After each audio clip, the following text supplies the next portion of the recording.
Dixon looks really quick, but he's a lap down. He's going to probably go by here, but that's not what Ed Carpenter wants. He doesn't want to start racing with him and lose sight of James. Well, if Dixon's fast enough, he might actually help Ed tow up to Hinchcliffe, and maybe Dixon can get up there and cause a few headaches for Hinchcliffe. And they are super close coming off of turn 4. Scott Dixon wants that lead lap. Yeah, the more you do this, just like I said, the more you start fooling around and racing each other, that's what happens.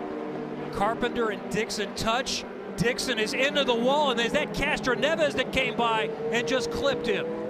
I thought that might be Gabby Chavez that clipped Dixon. We'll have to see it again, but Scott Dixon, I'm going to say that there was a little bob and weave between those two guys. I'm sure Carpenter didn't appreciate how hard Dixon was racing him. I would say I would question that whether that could have been Ed's fault, an avoidable contact penalty, because they were on the straightaway and it was like Ed moved over and they touched wheels, so that could be an avoidable contact. He's mad. I'd be mad too. And the frustration continues to mount for Scott Dixon. Well, we'll have to see this again. You're talking about a guy that's a lap down, trying to race second place, who's in contention for a win.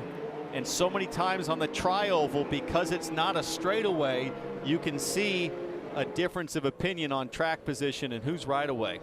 Well, we're going to have a race now if there's no penalties involved here for Ed. Well, here's the thing, Paul. You've got Castroneves, Kanaan, and Rahal, the only other cars on the lead lap. One of these guys is going to stop for tires, I would think, and see if they can be strong to the finish, because it'll take 5 laps to clean up this yellow. Yeah, it's going to take a little bit. If I was sitting anywhere behind those guys, I'd take tires. But look at this. Coming through the tri-oval. Just kind of moved over a little. Looked like Ed just kind of cut the lane. And I mean, we see guys run 2, 3 wide through there all the time, so there's plenty of room to do it. That's not an accident that you see very often. You watch here from an overhead. Oh, I don't know about that. Yeah, it looks to me like Dixon moved up. It looked like Dixon, you're right. It looked like Dixon got into the back of Ed. So I'm in the wrong here. I think. Wait a second. Can we say that one more time? I'm in the wrong here. Is anybody recording? I agree with you. I think Dixon moved up the lane and caught that back bumper. That is Elio Castroneves. Robin? Boys, Ed Carpenter said, what's he mad about? He ran into me.